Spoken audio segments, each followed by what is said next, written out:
Good morning प्रशिक्षुओं। आज दिनांक 29/4/2020 को बीएड सेकेंड ईयर के C8 में हम लोग ज्ञान के सिद्धांत के बारे में चर्चा करेंगे। इसके पहले के क्लास में हम लोग ज्ञान का अध्ययन कर चुके हैं। ज्ञान तथा ज्ञान के प्रकार के बारे में हम लोग अध्ययन कर चुके हैं। आज हम लोग ज्ञान के सिद्धांत पर चर्चा करेंगे। ज्ञान के सिद्धांत में सबसे पहला पॉइंट जो है वह अनुभववादी सिद्धांत है। अनुभववादी सिद्धांत, जैसा कि नाम से ही हम लोगों को यह पता चल जाता है कि इस सिद्धांत का संबंध अनुभव से है। अनुभव के अनुसार अर्थात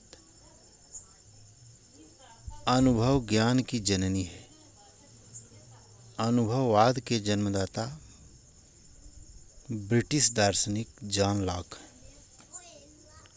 जॉन लॉक के अनुसार जन्म के समय बालक का मन एक कोरे कागज के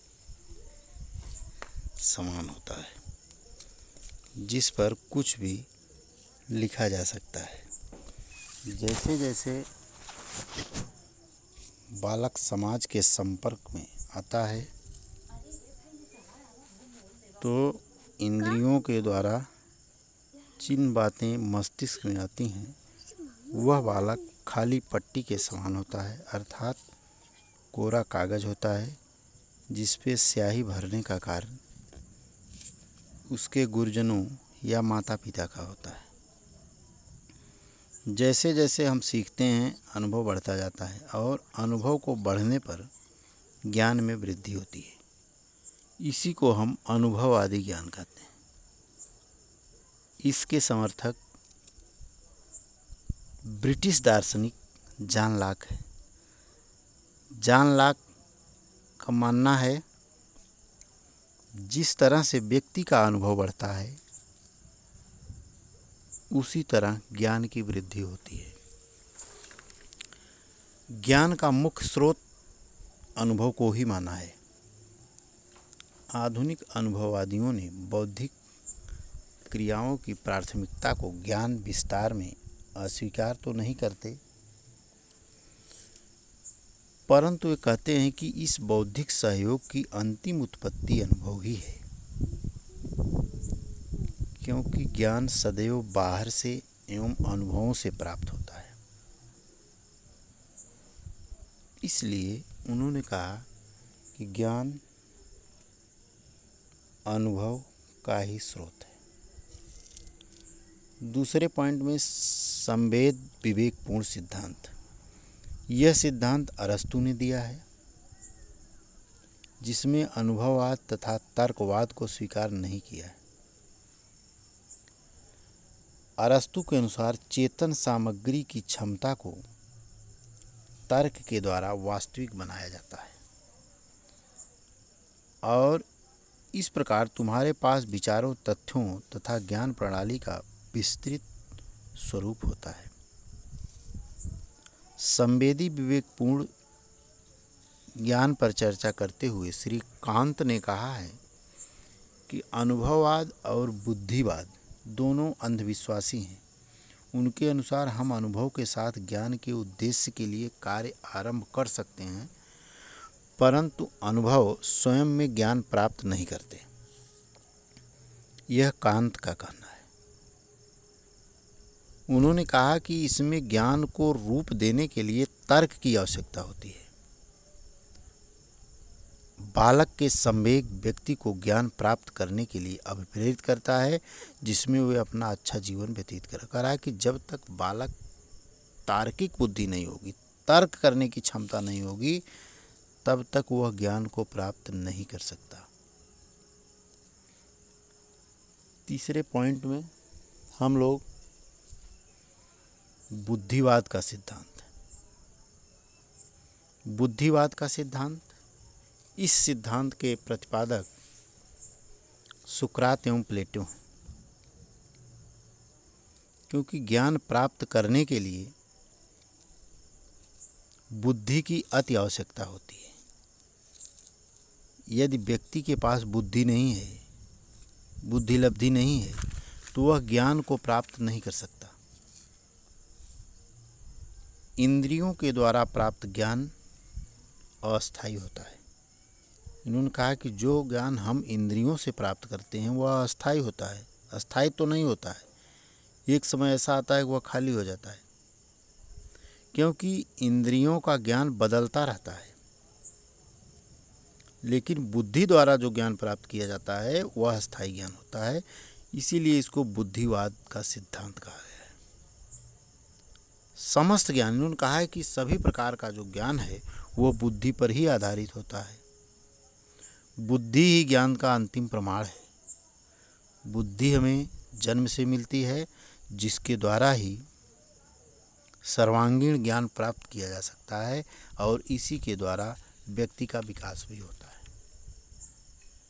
बुद्धि के द्वारा किए जाने वाले ज्ञान को प्लेटो व सुकरात ने बुद्धिवाद के सिद्धांत की संज्ञा दी है। बुद्धिवाद का सिद्धांत से तात्पर्य ही है कि बुद्धि के द्वारा जो ज्ञान प्राप्त होता है वो बुद्धिवाद का सिद्धांत है। बुद्धि द्वारा प्राप्त किए जाने वाले ज्ञान में कुछ प्रत्यय जन्म से ही होते हैं, क्योंकि ऐसा माना जाता है कि व्यक्ति की IQ जो होता है, बुद्धि लब्धि जो होती है, वह जन्मजात होती है। जन्म के समय बालक बुद्धि के साथ पैदा होता है और बुद्धि के द्वारा जो ज्ञान होता है वह अस्थायी होता है। अगला है प्रायोगिक सिद्धांत। इस ज्ञान का संबंध ऐन्द्रिक व तार्किक दोनों से होता है। इन्होंने कहा कि इंद्रियों से और तर्क के द्वारा जीवन का आधार भी प्रयोग पर सिमटा हुआ है, क्योंकि आजकल प्रयोग की सहायता से अधिकांश ज्ञान प्राप्त किया जाता है। सुन करके जो व्यक्ति ज्ञान हासिल करता है, पढ़ करके ज्ञान हासिल करता है, वह भूल जाता है। लेकिन जो ज्ञान हम प्रैक्टिकल के द्वारा प्राप्त करते हैं, प्रयोग के द्वारा प्राप्त करते हैं, वह अस्थायी होता है। प्रायोगिक यथार्थ ज्ञान प्राप्त करने की सर्वोत्तम विधि जो है, अधिकांश आजकल वही ज्ञान उपयोगी है जिसे हम करके या अपने अनुभवों के आधार पर प्राप्त करते हैं। और सही गलत ज्ञान की पहचान भी प्रयोग के द्वारा की जा सकती है। प्रयोग द्वारा प्राप्त ज्ञान ही अस्थायी होता है। जैसे कोई मान लीजिए कंप्यूटर का टीचर है। एक तो वह है कि वह अपने बच्चों को क्लास में बैठा करके कुछ लिखवाता है, कंप्यूटर के बारे में बताता है, उसके सारे सिस्टम के बारे में बताता है, किस तरह से चालू किया जाता है, किस तरह से बंद किया जाता है, और छात्र उसको सीखता है। लेकिन स्थिति यह होती है कि कुछ दिन के बाद छात्र उसको भूल जाता है। लेकिन जब वह अध्यापक शिक्षण कराने के लिए छात्र को कंप्यूटर शाला में ले जाता है, प्रयोगशाला में ले जाता है, ले जा कर के दिखाता है, कंप्यूटर को चलाता है, उनसे चलवाता है, उसके बारे में बताता है, सभी पार्ट को दिखाता है, तब वह जो ज्ञान कंप्यूटर का प्राप्त होता है वह अस्थायी होता है। बालक उसको भूलता नहीं है।